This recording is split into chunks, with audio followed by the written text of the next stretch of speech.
اسی زمانے میں ایک غیر مسلم نے اسلام قبول کیا تو اسے پوچھا گیا کہ اسلام کی کس قدر نے تجھے متاثر کیا، تو وہ بولا کہ سیرت کا صرف ایک واقعہ میری ہدایت کا سبب بن گیا۔ کیا ہوا؟ کہا مجلس رسول صلی اللہ علیہ وسلم لگی تھی، لوگوں کا ہجوم تھا، ایک شخص نے عرض کی حضور میرے لیے دعا کر دیجئے، میرا بچہ کئی دنوں سے گم ہے، مل نہیں رہا، مل جائے۔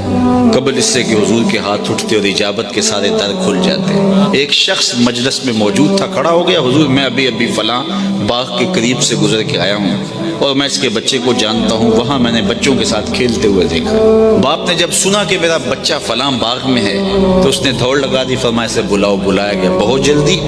جی حضور آپ جانتے ہیں ایک باپ کے جذبات کیا ہوتے ہیں؟ کہا اچھی طرح آگاہ ہوں، لیکن تمہیں بلایا ہے تو بلانے کا بھی ایک مقصد تھا۔ جی حضور ارشاد فرمائیے۔ فرمایا جب باغ جاؤ بچوں کے ساتھ اپنے بچے کو کھیلتا ہوا دیکھ لو تو بیٹا بیٹا کہہ کے آوازیں نہ دینے لگ جانا، جو نام رکھا ہے اس نام سے پکارنا۔ عرض کی حضور میرا بیٹا ہے، اگر میں بیٹا کہہ کے پکاروں گا تو حرج بھی کیا ہے؟ فرمایا تم کئی دنوں سے بچھڑے ہو، تمہارے لہجے میں بلا کا رس ہوگا اور تم نہیں جانتے، ہو سکتا ہے کھیلنے والوں میں کوئی یتیم بھی کھیل رہا ہو، اور جب تم اپنے بیٹے کو بیٹا کہہ کے پکارو گے، اتنا میٹھا لہجہ ہوگا تو اس کے دل پہ چوٹ لگے گی، کاش آج میرا باپ ہوتا تو مجھے بھی بیٹا کہہ کے پکار۔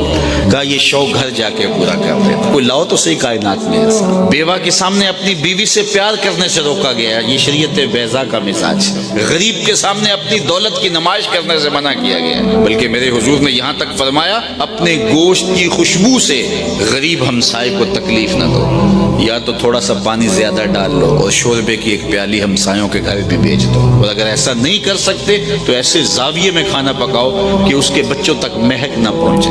بچے بچے ہوتے ہیں، ضد کر بیٹھے تو وہ مزدور کیسے ضد پوری کرے گا؟ ان بلکتے بچوں کے آنسو کون پوچھے گا؟ تو کہا حضور کی سیرت کے اس واقعہ نے کہ یتیم کے سامنے اپنے بچے سے بھی پیار نہیں کرنا اور اس کو بھی جو ہے وہ بیٹا کہہ کے آواز دے دینی، اس نے مجھے بتایا کہ کتنی نزاکت قلبیہ کا لحاظ رکھنے والے حضور ہیں۔